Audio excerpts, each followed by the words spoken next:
Arthur, t'es né un 12 juillet 2002, plein été, journée internationale de l'espoir. Tu savais ça ou pas vraiment? Non, je savais pas.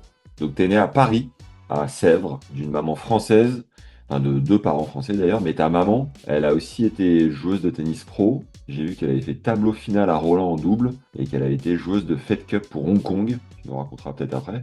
Et ton papa s'appelle Loïc Ferry, c'est un homme d'affaires et président du FC Lorient. Pareil, tu pourras éventuellement nous raconter. Tu mesures 1,75 m, droitier, revers à deux mains. T'es allé à l'école à côté de Wimbledon, puis t'es parti étudier dans ce qui est considéré comme la meilleure université au monde en entrepreneuriat et innovation, Stanford University, solide. T'as été 12e mondial en junior, demi à Wim et à l'Open d'Australie en double. Tu es aux portes du top 150 mondial. Tu viens de faire qualifier deuxième tour à l'Open d'Australie en sortant Koboli au premier tour. 20e joueur mondial. Petite anecdote qu'on a en commun. Quand on a filmé Boulogne-sur-Mer il y a 2 ans, je crois, tu as joué ce bon Terence Atman que tu as battu au mental. Super taille d'ailleurs, je crois. C'était ça, hein. Ouais, Voilà. Et j'ai découvert, je t'ai découvert avec un jeu intelligent, malin, rusé, qui fait avec ses forces. Et j'ai bien aimé, franchement, j'ai kiffé ton jeu parce que, bah voilà, du fait que tu fasses pas 1,95 m, tu joues avec tes forces et assez intelligent sur le court, donc j'ai kiffé. Et merci. est-ce que tu veux compléter ta présentation avec quelques infos un peu perso, je sais pas, frère, sœur, des trucs qu'il faut savoir, tu vois? Non, je crois que t'as bien fait le tour, mais je dirais non, j'ai un frère et une sœur, et j'ai vécu toute ma vie à Londres, mais voilà, je me sens encore un peu français. Et pourquoi avoir choisi l'Angleterre, du coup? Parce que mes parents ont déménagé ici quand j'étais vraiment jeune, j'avais 2 ans, et puis voilà, j'ai commencé mes études ici, enfin quand j'étais vraiment très jeune à l'école, et puis voilà, quand j'ai commencé à jouer au tennis, on avait un club vraiment pas loin, et puis ensuite quand je me suis professionnalisé un petit peu, et ben la Fédé elle est vraiment à 10 minutes d'ici, donc c'est super pratique, ils m'aident énormément. Et voilà, donc ça faisait aucun sens de rentrer en France. Et puis voilà, mes parents se sont installés ici maintenant. Donc, T'as bougé à quel âge, là? Enfin, tes parents, quand tes parents ont bougé, t'avais quel âge? je crois que c'était en 2003 ou en 2004, donc je devais avoir 1 ou 2 ans. Ok. Et ton papa était déjà président du FC Lorient ou pas? Non, non, non, il a repris le club en 2009. Ok. Mais voilà, son boulot principal est à Londres toujours. Et ouais, donc on a grandi ici. Moi, je passais beaucoup de mes étés en France aussi à faire des tournois, enfin ouais, des tournois de tennis, quoi. Mais Pas en Normandie, non? non, pas en Normandie, pas tellement en Normandie, mais je me rappelle en avoir fait plein.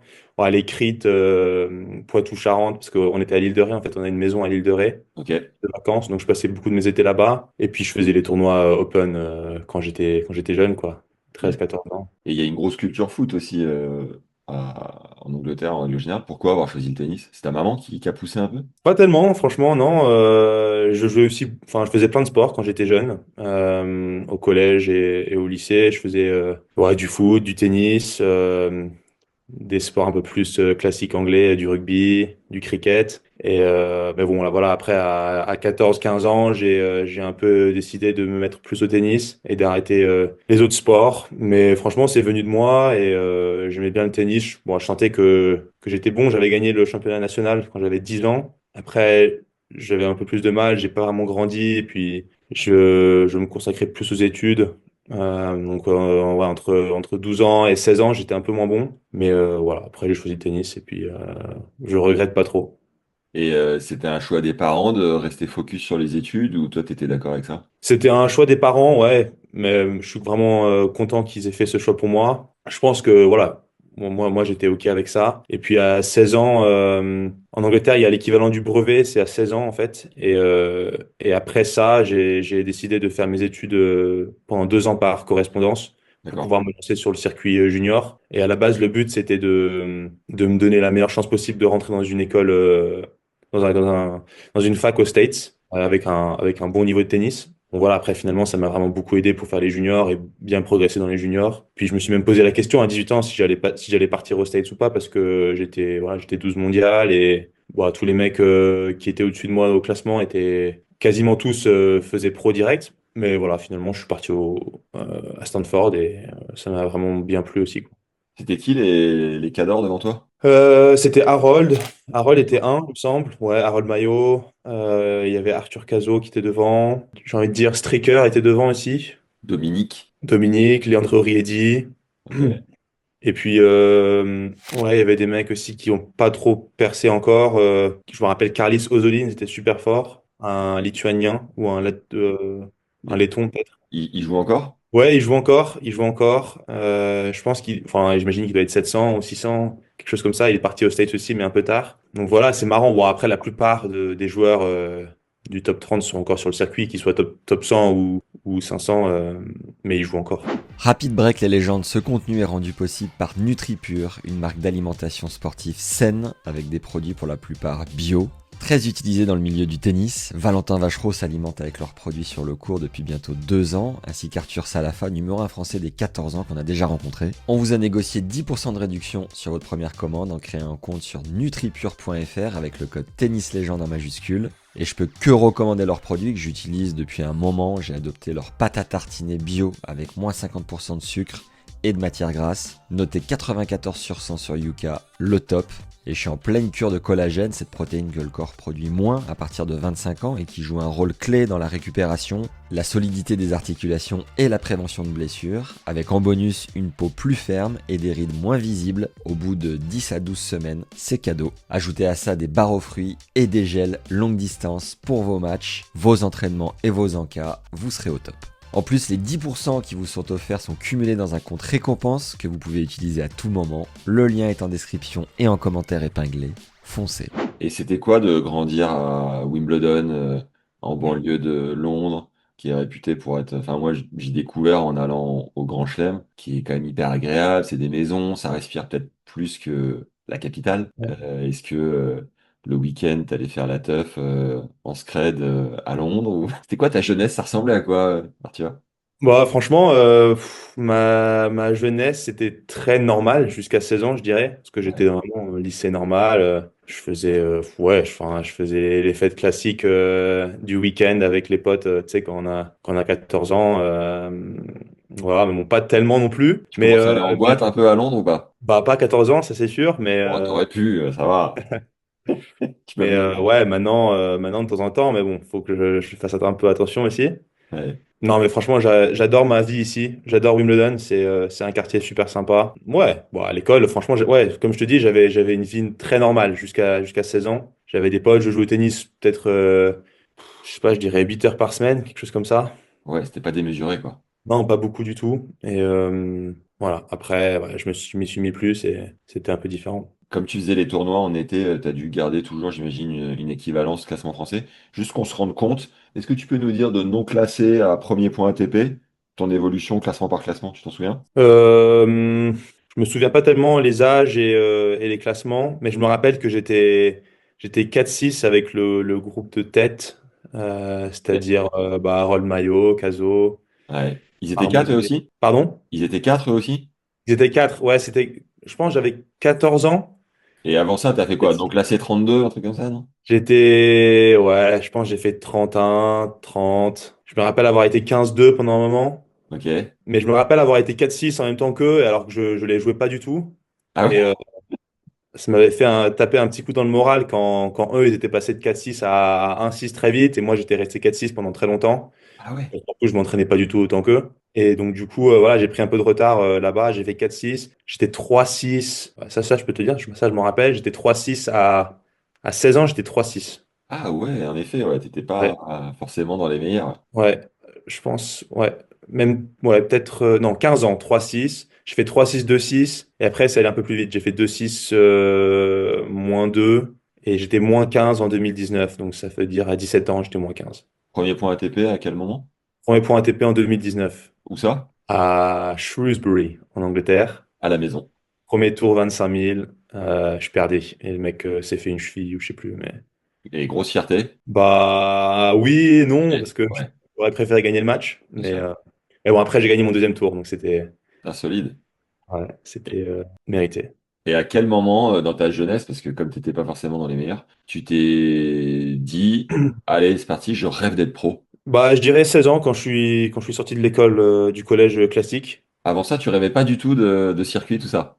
Pas tellement parce que j'avais vraiment pas le niveau, franchement, à 14 ans, j'étais vraiment pas bon. Non, je me disais pas ça et j'ai toujours été assez réaliste. Donc, pas tellement rêveur, plutôt ouais, plus réaliste, je dirais. Donc je me mettais toujours des objectifs un peu qui étaient un peu à ma portée et réalistes. Et c'est comme ça que je fonctionne toujours maintenant, hein. Sauf que maintenant, je sais que je joue bien et que je peux vraiment monter au classement. Mais non, je dirais que c'est plus à 16 ans. Je me suis mis un peu sur ce projet tennis et voilà, mes parents m'ont aidé pour avoir un coach qui voyageait avec moi, je sais pas, 20 semaines par an ou 25 semaines par an sur le circuit ITF. Et mais même franchement, même quand je suis parti aux US, je me disais pas, oh là là, dans 2 ans, j'ai envie d'être 300 ATP. Ou juste, je vivais le moment comme il était et j'essayais de progresser tous les jours. Et puis voilà, quoi.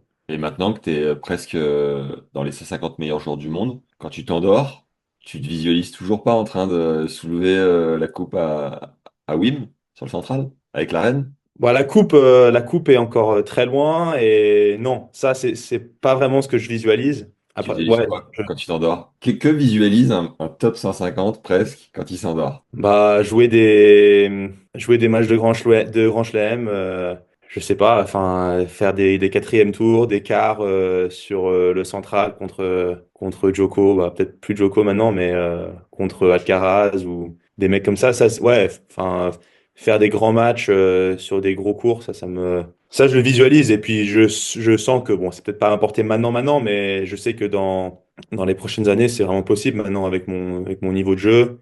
J'ai Ouais, fait des grands chelems, j'ai fait des tableaux de grands chelems, donc j'arrive mieux à le visualiser. c'est bon ça.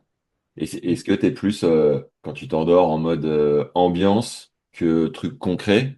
Tu vois, te dire je suis sur un gros cours, il y a du public, il y a un gros joueur en face, plutôt que de te dire je suis en quart, c'est monstrueux, je suis à la maison. Ouais, Non, ouais. c'est quoi toi ta manière personnelle de te projeter sur la performance, l'excellence, tout ça, quoi. L'accomplissement aussi. Bah, je me concentre vraiment sur moi beaucoup et je me dis que si je progresse tous les jours et que je fais les bonnes choses sur le cours, il n'y a aucune raison que je n'y arrive pas. Et je sais que voilà, que ça va m'amener à faire des gros matchs comme ça. Et puis forcément, quand tu es dans ces matchs-là, t'as pas juste envie de profiter du moment. Mm. Tu es toujours en quête de gagner. Donc c'est un peu difficile aussi, t'as envie de savourer d'un côté, mais en même temps, tu sais que la meilleure façon de gagner, c'est pas de se dire, oh là là, c'est incroyable, je joue devant 15 000 personnes et je joue contre un mec qui est top 5. Donc c'est un peu difficile cet aspect-là est un peu difficile pour moi parce que voilà, t'as envie de combiner la joie d'être sur un gros cours comme ça, mais en même temps, t'as envie de bien jouer, quoi. Mais ma question, c'était plus quand tu rêves un peu avant de t'endormir, ta manière à toi de te projeter, c'est quel environnement, c'est quelle ambiance, c'est quel, tu vois, quand tu rêves un peu, tu t'évades, tu lâches Ouais. prise. Je comprends pas trop la question. La question, c'est, tu sais, moi, quand j'avais 7, non, pas 7 ans, parce que j'ai commencé à 8 ans, mais quand j'avais 11 ans, on va dire, à chaque fois que je fermais les yeux, et je m'imaginais en balle de match de Roland, tu vois. Ah ouais, ouais. Parce que ça venait spontanément. Pour moi, Roland, c'est la maison, c'est là où mon père il m'emmenait, donc je rêvais de terre battue, je voyais du orange, je voyais pas du vert, tu vois. Peut-être que toi tu vois du vert parce que c'est la maison. Mais Plus. le premier truc qui venait spontanément, c'était un rallye contre Kuerten que évidemment je gagnais parce que j'étais monstrueux et j'avais une coupe de salade de fruits à la maison qui ressemblait au trophée de Roland et je m'imaginais en train de le porter, tu vois. Ok, Ça, c'était ma manière à moi de rêver. Ta manière à d'accord. toi de rêver, même si tu n'as plus 11 ans, et que tu y as cru à partir de 16 ans, aujourd'hui, t'as combien là, t'as quel âge? J'ai 23 ans. À 23 piges, même si t'es un Ouais. gars réaliste, ta manière de rêver, c'est quoi? Je dirais rentrer sur le cours central de Wimbledon, avoir toute la foule et l'espèce de cocon du central autour de toi, ça me dit bien et j'y ai pensé. Ouais, sur les balles de match, par exemple, ouais, de sentir cette énergie et un peu ce stress de gagner le match. Mais ouais, je dirais que je rêve pas tant que ça. Je suis pas tellement un rêveur, ouais, de manière générale, je dirais. Tu disais, forcément, contre un top 5, une grosse ambiance, tu veux le gagner. Tu préfères prendre un mec 50e mondial au premier tour. Les organisateurs te font une faveur, tu joues peut-être pas sur le central, mais sur le deuxième show courte, c'est blindé et tu gagnes. Ou prendre Alcaraz ou Sinner sur le central, full exposition, faire 4-7, ça fait partie de la donne. Tu prends un 7 quand même, mais tu perds. À choisir, tu prends quoi? Maintenant, je dirais la première option. Mais la première fois que j'ai fait Wimbledon en 2023, eh ben, j'ai joué Medvedev, j'étais content. C'était sur quel cours? Content. Sur le cours 1, c'était sur le deuxième plus grand cours à Wimbledon. Je sais pas tellement pourquoi, peut-être parce que, peut-être inconsciemment, je me disais que ça allait être très difficile contre le 95e mondial ou un qualifié de toute façon. J'étais content de jouer de Medvedev parce que je savais que j'allais jouer sur un grand cours, que j'avais zéro pression. Ouais, ça m'enlevait beaucoup de pression. Alors que maintenant, bah, je préfère largement jouer un qualifié qu'une grosse tête de série parce que je sais que je peux gagner. Et en effet, tu as réussi à. Donc ça fait 3-7, 7-5, 6-4, 6-3 pour Daniel. Et Ouais. tu as réussi à jouer libéré ou t'étais comment? J'étais méga libéré.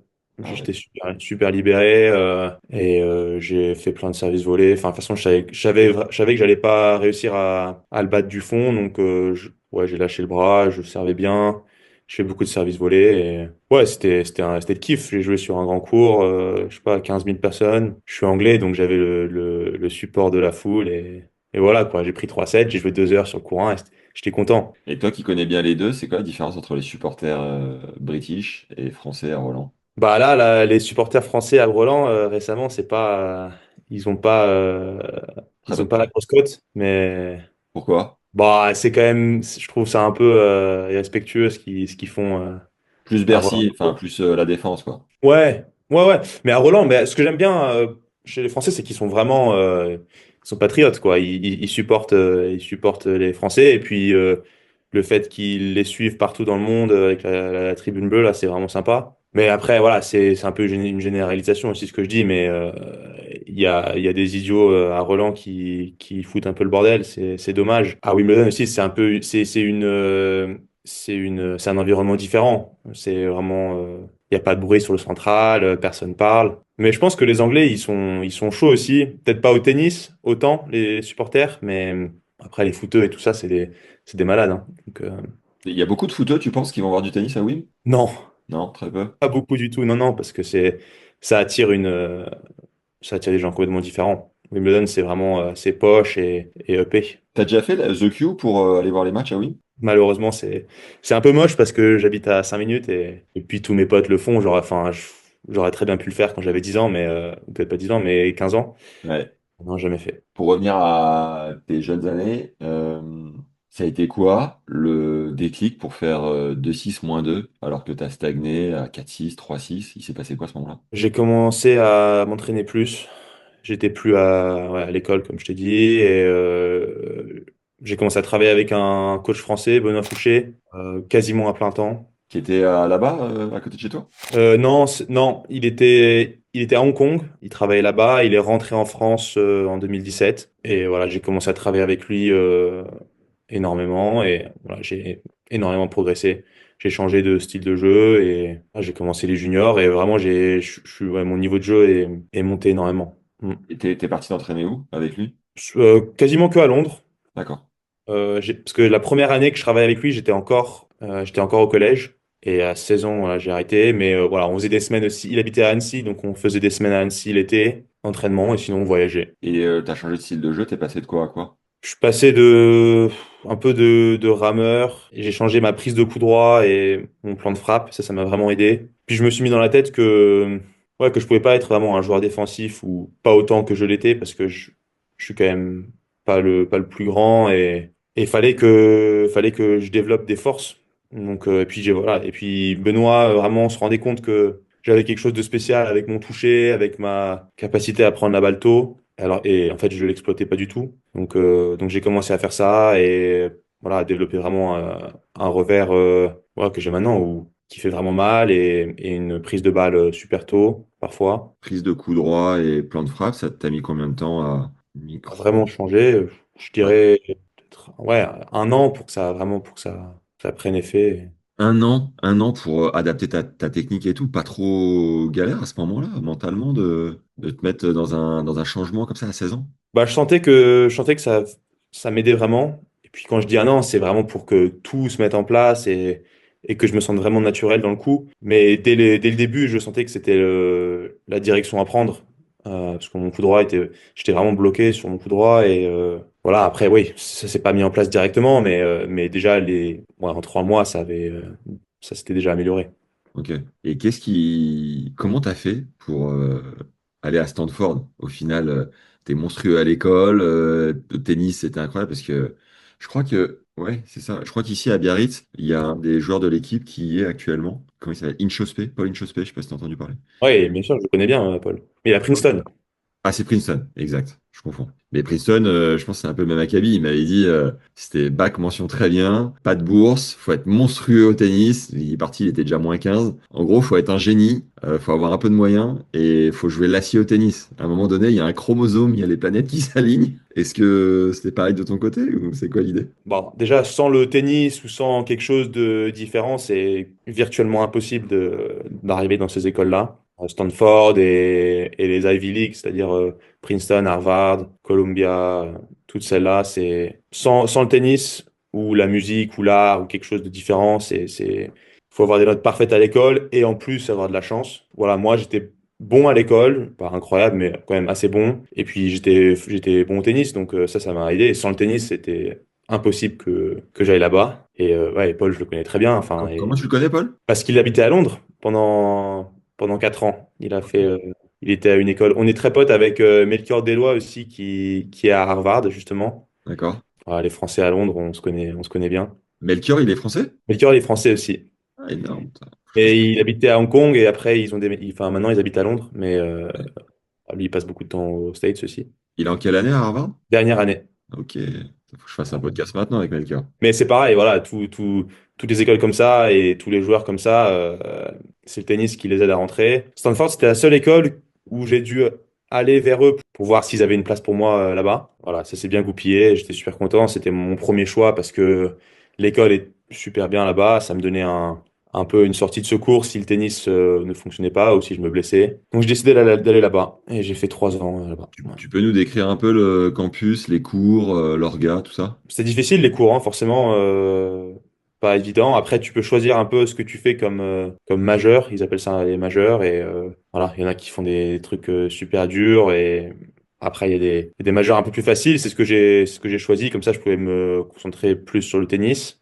T'as fait quoi comme major? J'ai fait Science, Technology and Society. Oh, il est là, avec l'accent, ça rend tellement bien. Ouais.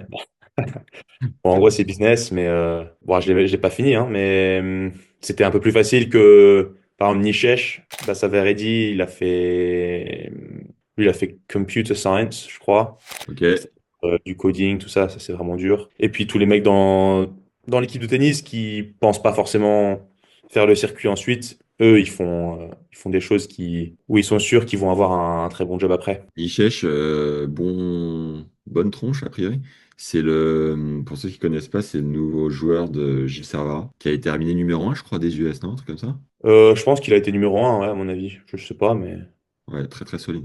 Et les cours, les terrains, pardon, l'équipe de tennis, ça disait quoi? Le coach? C'était top, c'était top. Moi, j'ai adoré mon équipe. Je suis vraiment très pote avec quasiment tout le monde avec qui Ouais. j'étais. Les coachs étaient bons, 3 coachs. Paul Goldstein qui était 60 mondial, Brandon Coop c'était un joueur de double. Il jouait aussi dans les années 2000, il était 30 ou 40 mondial. Et puis on avait un troisième coach qui a coaché Tabilo là pendant 2 ans, un Chilien qui était vraiment super sympa aussi. Donc voilà, on avait un bon groupe. Bah, forcément, le tennis, c'est un peu. Parfois, c'est difficile. Il y a des joueurs là-bas qui vont aux States et qui ont du mal parce que t'es pas suivi autant que si tu avais un coach individuel pour toi. Et les entraînements sont pas tout le temps faits spécifiquement pour toi seulement.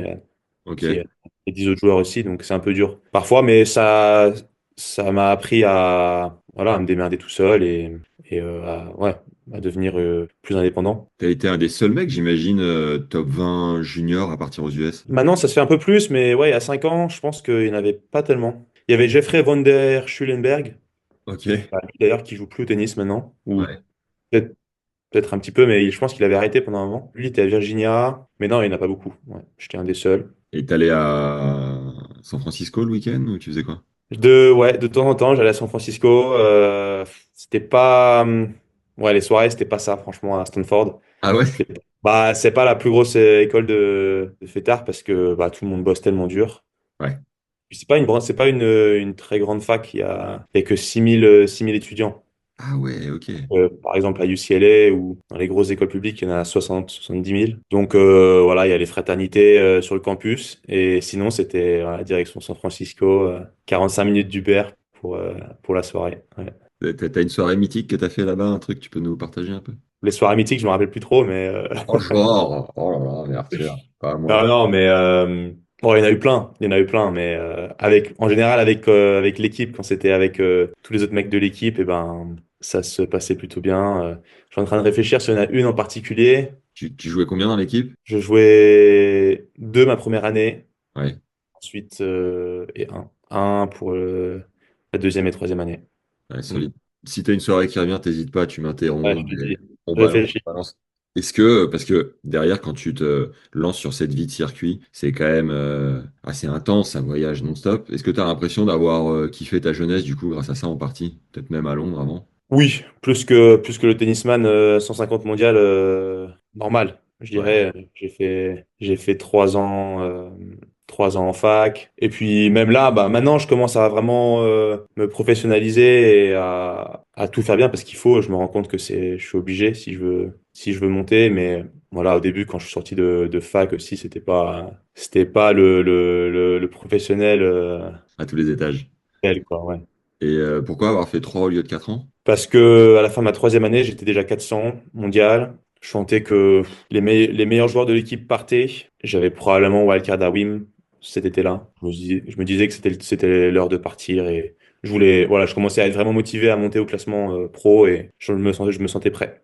Et comment t'as fait pour monter 400 en parallèle? Tu faisais des futurs l'été? C'était quoi le rythme? Je faisais que des futurs l'été et en 2022, j'ai pris le premier semestre, c'est-à-dire septembre à décembre, j'ai fait que des tournois pro. J'étais pas à l'école, j'ai pas fait de cours et j'ai fait plein de futurs et des chals. Ici en Europe ou là-bas? Ouais, les deux. Non, non, plutôt en Europe. Plutôt en Europe. Et voilà, donc du coup, je suis ouais, 400, peut-être 450 ou 500. Quand tu commences après la fac, du coup, tu commences pas de zéro, quoi, et c'est pratique. Ils sont compréhensifs là-dessus, ils aident, ils mettent un peu des avantages pour les sportifs, ou c'était comment? Ou t'as dû négocier comme jamais? Non, non, ça c'est assez classique. Le fait de rater un semestre et de faire pro, ça c'est assez classique. Ça veut juste dire que tu graduates Ah, ouais, un semestre plus tard. Mais en général, pour les cours, ils étaient vraiment, ouais, vraiment sympas, les profs. Ouais, j'imagine qu'ils sont obligés, hein, que l'école leur dit pour les sportifs ont un peu priorité. Mais il n'y a pas de bourse là-bas, hein, tu confirmes? si, il y a des bourses. À Stanford, il y a des bourses. Ok, Ouais. super. T'avais combien toi? J'avais 75%. C'est rare d'avoir 100? Ouais, très très rare. Je pense qu'à Stanford, bon, peut-être, hein, mais on me dit que c'est très très rare. Je sais pas si, par exemple, Axel Geller était allé à Stanford, il était numéro un mondial junior, Ok. année 98, il me semble. Je sais pas si lui il a eu 100%, mais je crois qu'à Stanford, c'est quasi impossible. C'est combien l'année, tu sais? 80 000 $. Ah ouais, il est là. Ouais, Il est là le tarif. ouais, par rapport à l'Europe, c'est vraiment, c'est insane, ouais. C'est folie. Ouais. Ok, donc tu te lances, donc tu t'arrêtes en troisième année, bam. Est-ce que tu repars avec ton coach français de l'époque ou tu as une autre structure à ce moment-là? C'est quoi la logistique? Non, je repars avec mon coach français. On était restés en contact et tous les étés, on faisait des tournois Ouais, ensemble. Et non, je repars à plein temps avec lui et probablement un peu trop à 100% parce que je me blesse très très vite tout ça? ensuite au bras. Ah, dur. Ouais, j'ai voulu envoyer le paquet direct en sortant de Stanford et je pense qu'on y allait un peu trop fort. Donc ouais, c'est toujours ce que j'ai maintenant. Et ça va un peu mieux et je sais comment en prendre soin mieux. Mais ouais, depuis 2023, j'ai mal au bras. Ah, dur. Est-ce que tu peux nous décrire ton style de jeu aujourd'hui et est-ce que les États-Unis t'ont fait du bien sur, je sais pas, la compréhension du tennis, tu sais, un peu la tactique, les schémas de jeu, ou tout ça, tu le bosses plus en profondeur avec ton coach de toujours? Non, je le bosse plus. Je dirais que je le bosse plus maintenant. Ok. Euh, les États-Unis, c'était bien pour apprendre sur soi, sur le cours, qu'est-ce qui marche sur le cours, qu'est-ce qui marche pas, sans avoir quelqu'un derrière toi qui te dit. Je dirais que je suis un joueur de fond de cours qui se déplace très bien et qui prend la balle tôt et je peux monter et finir les points au filet quand je peux. Je dirais. Et ça te rend pas ouf de voir que des mecs qui font un 95 en face? Euh, Qui pas sont tellement. C'est en mode C'est le style de joueur que j'aimais pas jouer il y a quelques années. ouais. Gros service, aucun rythme. Non, maintenant j'apprends à aller jouer cela et je retourne mieux et puis après j'arrive à les manœuvrer du fond sans trop prendre de risques et ouais, je progresse à ça. Mais de manière générale, ouais, je prends moins de risques. Je dirais, je suis un peu moins agressif qu'il y a 2 3 ans. Du coup, j'ai plus de stabilité dans mon jeu et j'ai moins de moments où je joue très très bien. Mais par contre, j'avais des moments aussi où je jouais pas très bien. Donc, Et du coup, tu te dis quoi? Tu te dis sur le terrain, tu es fou là-dedans, mais un peu plus de volume. C'est quoi tes repères pour prendre moins de risques? je dirais juste jouer croisé plus souvent, sans tenter quelque chose de fou. Juste ouais, jouer croisé avec une bonne qualité de balle et attendre la balle courte. C'est un peu ce que je fais depuis 2 ans. Enfin, pas seulement, mais ouais, je me focus plus là-dessus. Et ouais, ça me donne une stabilité dans mon jeu et mental aussi plus. Parce que je me dis que j'ai pas besoin d'être à 100% de mes capacités tout le temps pour gagner les matchs. Et quand la balle est courte, tu vas full power, long de ligne et tu montes? Ouais, je ferme les yeux et j'espère qu'elle rentre. Non, bah après, ça, c'est un peu ce que je suis plus naturel là-dedans. Je me sens vraiment à l'aise.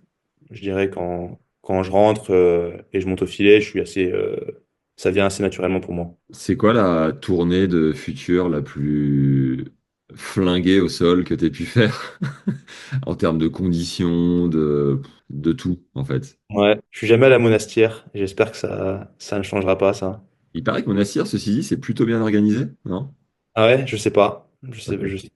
J'ai pas envie de savoir. T'as réussi à ne jamais y aller, c'est fort. Ouais, je suis allé à Sharm el-Sheikh pas mal de fois. Et ça, plus qu'une semaine là-bas, ça devient mentalement assez difficile. Pourquoi? Parce que la bouffe est horrible. Le club est enfin, c'est les futurs classiques, quoi. Le club est vraiment pas top. Les courses sont méga rapides. Il y a du sable dessus. Il y a tellement de vent. Ça, j'aimais pas. Enfin, les gens sont désagréables. Le cordeur, c'est pas cordé. Enfin, les trucs classiques de futur, quoi. Yes, on est Euh, d'accord. ouais. Mais Inde, non, mais Inde. après, il y a aussi des futurs qui sont top, hein. Ça, c'est sûr. Le top du top des futurs, c'est où? C'est quoi? J'en ai fait un au Portugal qui était vraiment incroyable, à Vallée des Lobos, dans un country club un peu avec, voilà, pour le coup, la nourriture est bonne, t'as un sauna et une gym super, l'Airbnb est top. Enfin, ouais, ça dépend vraiment des conditions dans lesquelles t'es. Sinon, en général, les futurs en France et en Angleterre sont vraiment corrects en général. Ça va, c'est Kelly. Et c'est S'il y pas, a, s'il y a une bonne gym, s'il y a une bonne gym, une bonne salle de fitness et que la nourriture est bonne, en général, il n'y a pas trop de problème, quoi. c'est pas trop dur pour toi de voyager constamment chaque semaine? Ça peut le devenir. Moi, en général, j'aime bien voyager, j'aime bien découvrir des endroits différents. Voilà, tant que je suis avec des gens que j'aime bien et avec qui je peux passer du temps en dehors du cours aussi, ça me dérange pas trop, hein, Et voyager. t'es toujours avec le même coach là? Je suis avec Benoît, mais moins maintenant. Et maintenant, je travaille avec un Hollandais depuis un an. Et ça se passe bien. Donc, Il partage le nombre de semaines, c'est ça? ouais, enfin, Jérôme, le Hollandais, fait beaucoup plus de semaines maintenant. Je fais 80% des semaines avec lui. J'ai Benoît aussi qui m'aide, mais ouais, beaucoup moins qu'avant. Et voilà. Et puis, je vais essayer de voyager avec un kiné beaucoup plus de semaines aussi là en 2026. Tes meilleurs potes sur le circuit, c'est qui là actuellement? Tu dis t'aimes bien être entouré de gens que tu kiffes, tout ça, avec qui tu Ouais. pars? Quel joueur? Je m'entends bien avec les Anglais. Enfin, plein, hein. Jack Pennington Jones, Oliver Crawford. Bon, en général, voilà, les semaines à Melbourne, quand il y a tous les joueurs comme ça dans une ville sympa, c'est vraiment agréable. Bah, je m'entends très bien avec Nichech, avec tes potes, à Stanford. Je m'entends bien avec les Français. Moi, j'ai passé pas mal de temps avec Harold. Récemment, pas autant parce qu'on n'a pas tellement fait de tournois ensemble. Ouais, avec Harold, mais sinon, ouais, tous les Français en général, je m'entends bien avec eux. Est-ce que Harold passe son temps à te découper? Chambreur? Ouais. Oui, ouais, ouais, c'est sûr. Tu lui rends bien ou pas? Ouais, j'essaye, mais c'est pas facile, il est bon, hein. Je Mais t'ai- ouais, on a passé pas mal de temps ensemble sur les futurs et les tchals, donc c'est sympa. On a fait un épisode avec Kylian Jacquet à Melbourne. Il me disait, Harold, en fait, si tu te laisses faire. Ah, ou c'était peut-être Dan Haded. Il me disait, si tu te laisses faire, en fait, il te tronçonne. Ouais, Il te découpe en neuf et tu peux plus en placer une. ouais, après ta confiance est C'est perdue.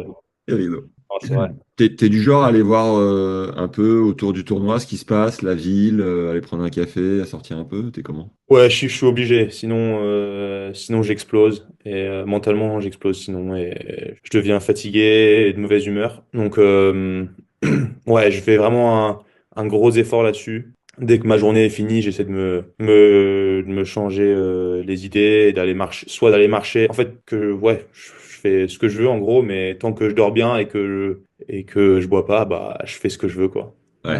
Je vais marcher, bah après Melbourne, c'était vraiment sympa, mais marcher dans les jardins à Melbourne ou aller manger avec des potes. Je joue pas mal je joue beaucoup au poker, donc aller jouer au poker. Alors en plus, voilà, Melbourne, c'était parfait encore. Il y avait le casse juste à côté. Mais voilà, juste me divertir l'esprit et changer parce que sinon je deviens fou.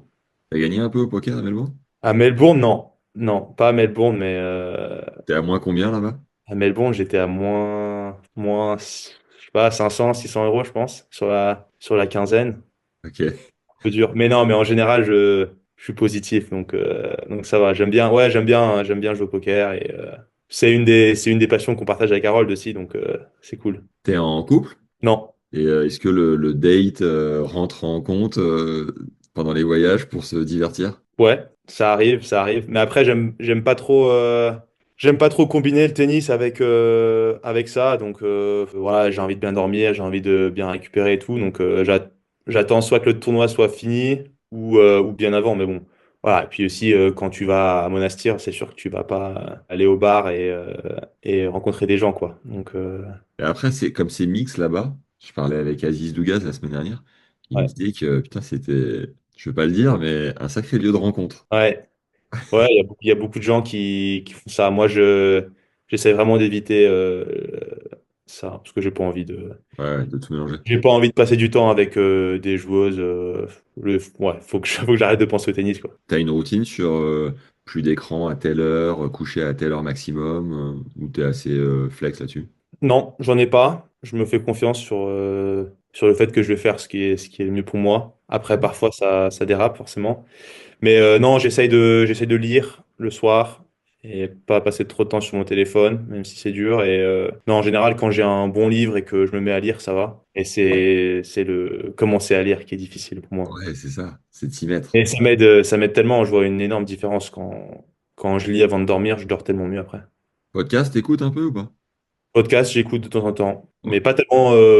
pas tellement dans mon lit, quoi, plus dans la voiture. Pour revenir au tennis, ça a été quoi pour toi les déclics ou la progression entre 500, 400, 300, la top 200? Tu sens que, à part jouer dans la Diago et tenir, t'as mis quoi en place concrètement pour passer ces étapes-là? Je suis bien meilleur physiquement qu'il y a, qu'il y a 3 4 ans. Donc t'as bossé comme un monstre en fait ou... J'ai bossé, ça c'est sûr. Je me déplace beaucoup mieux, de manière générale. Je dirais, bon, un exemple de chose qui m'a vraiment aidé, c'est de commencer à glisser sur les jambes extérieures en défense plutôt que de choper. Donc tu Et, glisses, tu poses l'appui et boum, tu retournes. ouais. Et c'est pas risqué, non, ça va? Bah non, non, il y a plein de joueurs qui le font maintenant et je pense que c'est vraiment indispensable si, pour un joueur qui se base sur son déplacement, sur sa qualité de déplacement comme moi. Donc physiquement, j'ai vraiment progressé. Après, c'est vraiment des petites choses, hein, je dirais, parce que je jouais déjà bien en fac. Je dirais que ouais, je jouais 400, je pense 300, 400, niveau 300, 400. Bon, il y a plein de choses sur lesquelles j'ai progressé, mais je dirais mon niveau de jeu moyen s'est amélioré, j'ai moins de creux et de pics, et je défends beaucoup mieux. Ouais. Ma qualité de déplacement et ma défense. Et c'est quoi? C'est que tu as bossé physiquement de manière plus précise peut-être pour aller grappiller sur le déplacement, sur les appuis. Je pense beaucoup. Ouais, maintenant, je travaille avec un prépa physique quasiment tous les jours, donc ça paye. Et puis aussi le fait de faire plein de matchs et de voir autour de soi ce que les autres font. Et puis ouais, de faire plein de matchs. Là, je sais pas, j'ai dû faire peut-être 150 matchs depuis que je suis sorti de fac. Forcément, juste la quantité de tennis et de déplacements fait que si tu es concentré sur les bonnes choses, bah forcément tu vas progresser rien que de faire des matchs. Et pour éviter les sautes de concentration, est-ce que tu as un prépa mental? Est-ce que tu bosses en particulier pour muscler ton cerveau là-dessus? Non, je suis assez concentré de manière générale. Je sens pas que j'ai des sautes de concentration, mais je travaille avec un psychologue de temps en temps mais pas tellement tennis. Le tennis, j'en parle plus à mon coach ou à mes parents. Je sens que c'est plus utile, mais le psychologue, c'est plus pour la vie générale, les choses quotidiennes, quoi. Et tu sens que régler les choses de la vie quotidienne avec le psy, peut-être sur le cours? C'est sûr, ouais, c'est sûr. Ça m'aide indirectement parce que ça veut dire que je me sens mieux de manière générale, je suis de meilleure humeur et du coup, je pense à moins de choses, je suis moins coincé sur le cours, sur des petites choses. Si j'ai la tête prise avec ce que comment j'organise mon équipe ou ce que je vais faire avec mon coach parce que ça me saoule ou parce que ouais, parce que ma copine m'emmerde ou j'en sais rien. Bah derrière sur le cours, t'es rôti déjà avant de rentrer sur le cours. Donc, Qui sent le mieux le tennis entre ta mère et ton père? ma mère, ma Du fait mère. d'avoir joué? Ouais, elle a plus joué. Je Et pense donc, que c'est. et donc tu lui confies plus de détails ou comment tu communiques avec l'un ou l'autre sur le tennis? En général, ce qui se passe, c'est que je leur dis ce qui se passe et puis ils ont leur opinion et soit j'utilise leur opinion ou pas, soit je fais quelque chose avec ou pas, mais c'est juste utile d'avoir leur idée dessus et non, je dirais les deux, c'est un peu différent, mais parce que mon père c'est plus côté business, je lui parle plus de côté du côté business de ce que j'essaye de mettre ensemble avec mon équipe et tout ça. Ma mère, c'est peut-être plus, je sais pas, ouais, plus côté émotion ou voilà, comment je vais faire mon programme. Ta mère t'a entraîné un peu quand, dans tes débuts? Pas tellement, un petit peu quand j'étais vraiment jeune, mais elle m'a emmené sur plein de tournois surtout. Quand tu la voyais jouer quand tu étais jeune, tu disais, waouh, elle joue l'acier, ma daronne. Ouais, elle avait un bon revers, donc je suis content de l'avoir copié. À demain aussi? À demain, à demain, à demain. Un coup droit, faut pas trop suivre. Ok. Elle a des Ah bons non. souvenirs de Fed Cup avec Hong Kong? Ouais, je pense que oui, mais je crois qu'elle a fait qu'une rencontre, une ou deux rencontres avec Hong Kong. Ok. Mais ouais, c'est un peu bizarre qu'elle ait joué pour Hong Kong. Ça s'est goupillé comme ça parce que mes parents habitaient à Hong Kong pendant 6 ou 7 ans. Le groupe Fed Cup de Hong Kong lui a demandé de jouer. Donc, Elle t'a elle a raconté joué. une anecdote ou deux un peu irréelle de son époque? Non, pas tellement, mais elle a arrêté très très jeune. Elle a arrêté à 20 ans, je crois, ou à 21 ans. Ah ouais, d'accord. Ouais. Donc elle aurait pu être forte, je pense. Elle était 200 à 19 ans et puis ensuite elle s'est consacrée aux études et elle a commencé à avoir très très mal au poignet. Elle s'est fait opérer au poignet. Donc c'était difficile pour elle de continuer. Tu m'as dit juste avant qu'on enregistre que tu n'étais pas trop branché foot. Du fait que ton papa soit directeur d'un club, t'as pas ton cœur qui penche un peu pour l'Orient quand même? Avant que je parte aux States, je suis vraiment Lorient et j'allais au match de temps en temps et non, j'aimais bien. Mais après aux States, c'était très difficile à suivre. Et puis maintenant, un peu moins parce que je me concentre beaucoup sur mon tennis et puis ouais, je suis pas allé au match. Je suis allé à un match il y a un an, mais je suis pas autant qu'avant. Et comment ton père est devenu, c'est quoi, c'est président, c'est ça? Oui, président. Ouais, président. Président de ce club. Il cherchait ouais, à rentrer dans le monde du foot. Il y avait Lorient qui cherchait ouais, c'est président et propriétaire aussi. Donc, Lorient cherchait un propriétaire. Et il y avait aussi un autre club, un ou deux clubs en Angleterre. Mais finalement, ça s'est fait à Lorient. Enfin, ça fait longtemps maintenant. C'est la 18e année, là. Tu dirais que c'est quoi le meilleur conseil business que ton père t'ait donné, comme il a l'air assez affûté là-dessus, et que, je sais pas, là, par exemple, en faisant le deuxième tour à l'Open d'Australie, tu commences peut-être à faire rentrer un peu d'argent et tout, wildcard à Wimbledon, tout ça. Où est-ce qu'il a Ouais. été le plus malin pour t'aider sur la gestion de tout ça? Bah, lui, c'est un rêveur. Lui, c'est un rêveur comme toi. Ah, Donc, on va bien s'entendre avec les... ouais. Non, donc ouais, à mon avis, le meilleur conseil qu'il m'ait jamais donné et que, voilà, c'est de voir les choses en grand et de se dire que tout est possible, de tout le temps essayer de chercher le meilleur de soi-même, que ce soit à l'école, que ce soit au tennis. Vraiment, tout le temps, je me rappelle aussi à l'école, voilà, je faisais mes devoirs et après, il venait vérifier ce que je faisais, mais tu vois, il le vérifiait 3 fois, il le réécrivait pour moi, il était Enfin, tu vois, il voulait vraiment que je fasse le mieux que je puisse. Et je pense qu'inconsciemment, après, du coup, ça se traduit dans la vie de tous les jours de ce que je fais. Et c'est pareil pour mon frère et ma sœur. Voilà, c'est pareil, mais quand je faisais mes dossiers pour partir aux States, C'était carré. ouais, c'était carré. Et puis je savais que je voulais aller à Stanford, mais enfin, même quand ça avait l'air de bien se profiler avec Stanford, ils voulaient que je continue toutes les autres écoles, être sûr que je faisais ça vraiment le mieux que je pouvais. Donc je pense que c'est ça. Je pense que c'est la rigueur qui m'a donné au fil de ces années. Ta mère, elle est plus cool? Ma mère, elle est pareil, elle est bosseuse, mais je pense qu'un peu plus cool. Ok. Et t'es l'aîné de tes frères et sœurs? Je suis l'aîné. Ils ont fait des grosses unives aussi? Ma sœur est partie aux States aussi. Elle était à UCLA pendant un an. Et maintenant, elle est à Wake Forest. Je sais pas si tu connais. C'est De nom, ouais, de loin. une bonne école aussi. Et très, très sportive. Et elle court. D'accord. Track and field? Track and field. Ouais. C'est quoi ça se fait? 1 500 mètres. Putain, elle est là, hein. L'athlète. Ouais. Et mon frère, il est en fac à Londres, à Impérial. Il fait maths à Impérial, ce qui est très, très dur. Donc, ouais, lui, c'est un studieux aussi. Et puis, lui, il joue au tennis, il joue au foot. Je crois qu'il est 15 ou 15 ans. Non, non, non. Je dis n'importe quoi. Non, il est 4-6 ou 3-6 même. Quand même, pas mal. Il est là, le frangin. Je joue bien, je m'entraîne avec lui parfois quand j'ai pas de sparring. C'est énorme. C'est qui tes sparring actuellement, là, à Londres? En fait, il y a que un centre La en LTA? Angleterre, à l'ITA, donc tout le monde s'entraîne là-bas. C'est pas vraiment comme en France où c'est un peu dispersé. Là, Ouais. tout le monde est à Londres. Donc, La Fédé, quoi. ouais, dès qu'il y a des gens qui sont pas en tournoi, ils sont là en général. Dès qu'il y a des joueurs. Yann Chouinski, ouais, il est british aussi.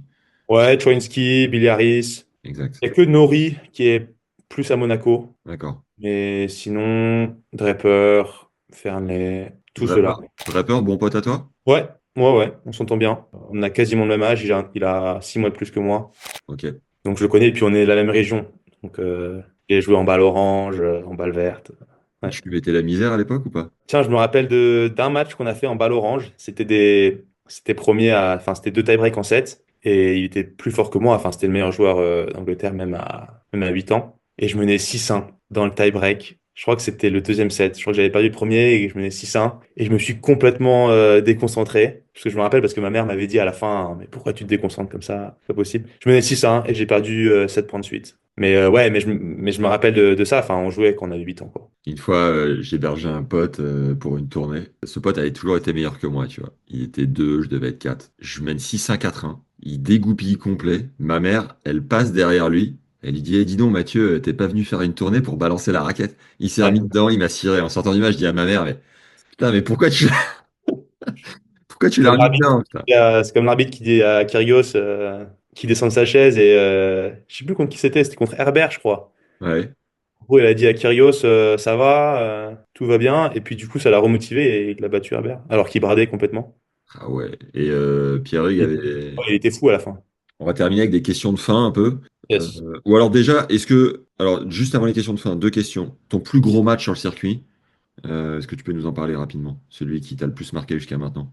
Bah, je dirais le match contre Medvedev. Aussi, plus récemment, je dirais le match à l'Open Australie, le premier tour, Donc Koboli. contre Koboli, sur la John Cain Arena.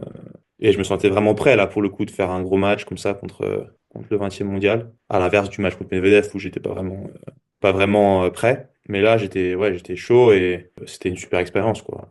Et t'es comment en sortant de qualif avec 3 matchs dans les pattes, en t'étant bien acclimaté, en connaissant bien la surface? Est-ce que mentalement t'arrives et t'es sharp? Bah ouais, ça m'a vraiment aidé énormément de faire 3 matchs avant. J'étais chaud et au top. Je jouais bien. J'avais confiance en moi et je savais que je pouvais gagner, quoi. Donc ça aide beaucoup. Et puis voilà. Et puis de le faire, en plus, c'était spécial. Ça m'a prouvé à moi-même que j'étais vraiment prêt et que je pouvais battre ces mecs-là régulièrement.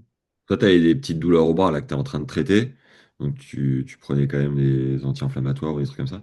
Et lui, il revenait aussi de blessure, non? C'est pas ça? Ou il était un peu blessé? Non, mais par contre, il avait, je sais pas, il avait mal au bide, je crois. Ah ok. Oui, donc pas particulièrement blessé. Pas blessé, je crois. Et tu l'as joué intelligemment, quoi. Tu nous l'as coiffé. Ça avait fait combien? Non, 7-6, 6-4, 6-1. Ah ouais, il a découpé. Ouais, ouais, premier set un peu difficile. J'avais le break 2 fois, je crois. Je me suis fait débreaker 2 fois, et puis je le gagne au tie-break. Et après, ça déroule un petit peu. Mais ouais, j'étais vraiment confiant dans mon niveau de jeu et vraiment, je me sentais à l'aise sur un grand court comme ça, ce qui n'est pas facile à faire. Et à 5-1 au troisième, tu dis, putain, c'est monstrueux, c'est génial, je suis trop content. T'es comment? Ouais, franchement, j'ai pas trop mouillé aussi. C'est ça qui était cool, quoi.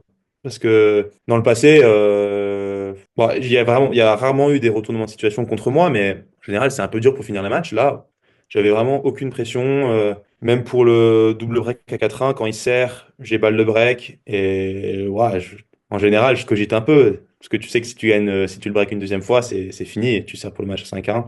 Ouais. Mais non, ouais, pas trop d'émotions en trop. Et ouais, encore une fois, je me sentais vraiment. C'était normal, quoi. Et est-ce que ça rassure en te disant, ok, le mec était top 20 mondial, même si là, il n'était pas dans la période la plus faste de sa carrière. Il vient de battre Terence hier, là, tu sentais que c'était poussif, hein, ça lui faisait du bien, il n'avait pas beaucoup gagné. Est-ce que tu te dis, ah ouais, c'est cool, en fait, les mecs, c'est pas forcément des martiens, quoi. Est-ce que ça rassure? Ça rassure de voir que tout le monde est. Ouais, tout le monde. Après, tout est relatif. Je suis sûr que Koboli, il pense que Joko, c'est un martien, ou que le top 5 c'est un martien.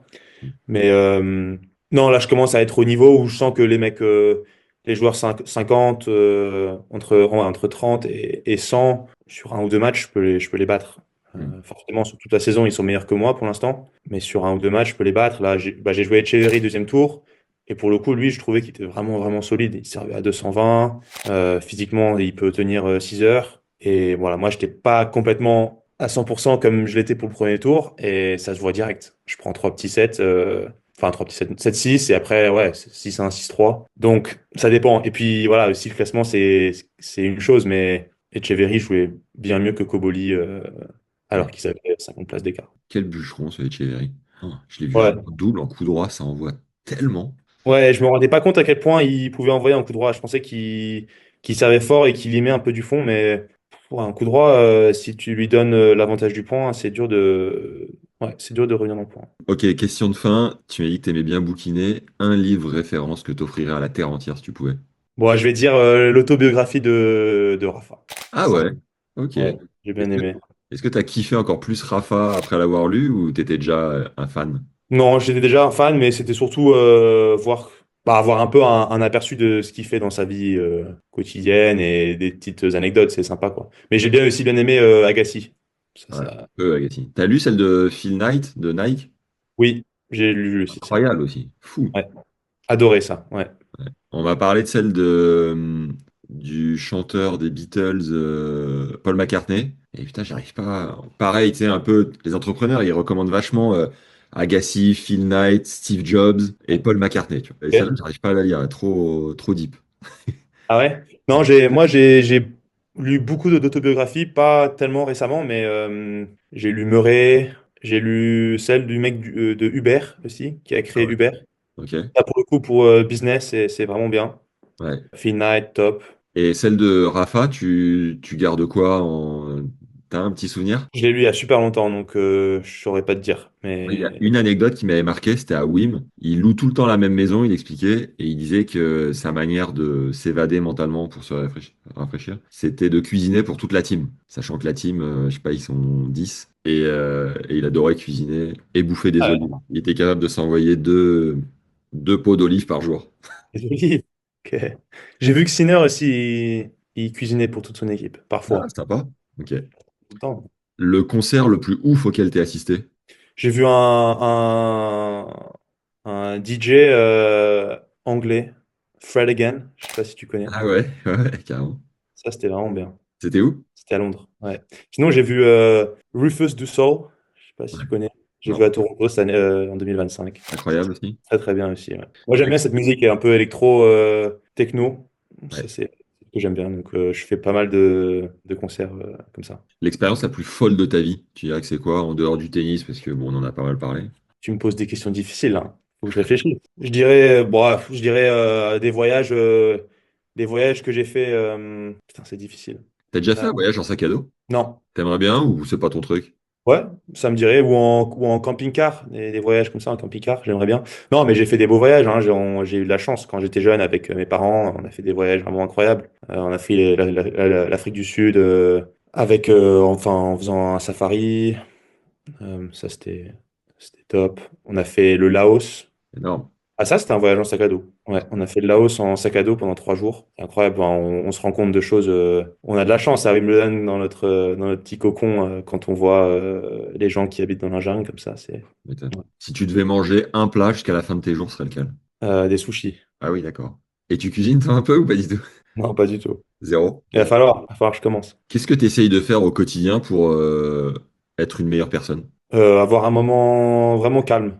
10 minutes de respiration ou je lis pendant 1 heure ou quelque chose où vraiment je me pose et j'ai ouais, du temps à moi. Et ça te rend être une meilleure personne. Ouais, parce qu'ensuite, je suis plus gentil avec tout le monde. Yes. Donc voilà, ça, c'est un peu différent, mais non, je pense que je dirais ça. Est-ce que tu penses que tu aurais pu arriver là où tu es au tennis sans le support financier de tes parents? Non, quasiment, Injouable? quasiment injouable. Ouais. La Fédé anglaise aurait pas suivi autant? Non, parce que ce qui m'a vraiment aidé, c'était justement quand j'étais pas bon. Il fallait investir dans un coach et ouais, investir dans ma progression quand j'étais pas bon. Parce que c'est facile de dire ah ouais, lui il est bon, donc maintenant on va lui donner encore plus d'argent. C'est pas ça aide pas. Enfin ça aide pas. Si ça aide, mais c'est pas comme ça que le plus de joueurs possible réussissent dans un pays. Et puis on le sait tous, hein, le tennis c'est un sport vraiment de riches et c'est super dur d'y arriver quand t'as pas d'argent du tout. Il y a très très peu d'exemples. Faut un, être vraiment super talentueux et deux, avoir un peu de chance, trouver un coach qui t'aide, qui est très très bon, ou avoir un mécène ou un sponsor qui t'aide très jeune âge. Enfin, ouais, c'est difficile. T'en as des sponsors à des mécènes? Ouais, moi j'ai vraiment envie. J'essaie de tout faire moi-même maintenant depuis 2 ans. Ouais. J'essaie vraiment de pas avoir d'aide de mes parents, en tout cas financière. Donc je me débrouille tout seul et j'ai la Fédé qui m'aide beaucoup financièrement déjà. Ok. Ça c'est vraiment une super aide et j'ai quelques sponsors. Ouais. Qu'est-ce que tu dirais à un jeune de 16 ans qui est loin d'être dans les meilleurs et loin d'être arrivé, mais qui secrètement rêve un peu de tout ça? Alors, aux États-Unis. Ah ouais? Ouais. Ouais, parce que tu peux te développer en tant que joueur de tennis, mais aussi avoir. Si tu es un peu bon au tennis, si tu fais tes recherches et que tu trouves une école qui est académiquement bien, tu vas avoir un bon diplôme, tu vas rencontrer des gens intéressants et tu vas t'épanouir en tant que personne. La plus grosse période de doute de ta vie, tu dirais que c'était quoi? Il y a 1 an, quand j'étais blessé et que je trouvais aucune solution, j'étais redescendu à, je sais pas, 600 ATP et j'avais aucune idée comment j'allais résoudre ce problème que j'ai là au bras. Et Mais voilà. là, t'as trouvé? Au moins, je rejoue et j'ai des pistes, j'ai des très bonnes pistes. J'ai rencontré des gens qui m'ont aidé. Ouais, c'était en avril. Je pense il y a un peu moins d'1 an, j'étais vraiment perdu parce que j'avais aucune solution et Ok. j'arrivais pas à servir. Et tu dirais quoi au Arthur qui était dans le trou à ce moment-là? It's never as bad as you think it is. Ouais, ouais, et puis aussi continuer à chercher, à être vraiment curieux sur toutes les méthodes qui peuvent m'aider à guérir. Il n'y a pas qu'une solution. Parfois, on reste un peu coincé dans un schéma et on essaie de suivre un truc auquel on ne fait pas complètement confiance. Et il y a plein de manières différentes de se guérir et je pense que c'est ça. D'aller voir un chaman au Brésil, tu veux pas nous le dire? Et voilà, aller au fin fond de la Mongolie, trouver un mec. Voilà. En sac à dos. Ouais, Merci Arthur pour l'échange, c'était hyper cool. Ça fait plaisir merci. d'apprendre un peu à te connaître et au plaisir de te recroiser sur les tournois ou ailleurs. Bon courage pour le bras, j'espère vraiment que ça va aller. Et lâche pas mec, hein, j'ai vraiment plaisir à regarder tes matchs, donc j'ai hâte de te revoir gagner. Vamos. Merci, mec. Ouais, ciao. Allez, à la prochaine.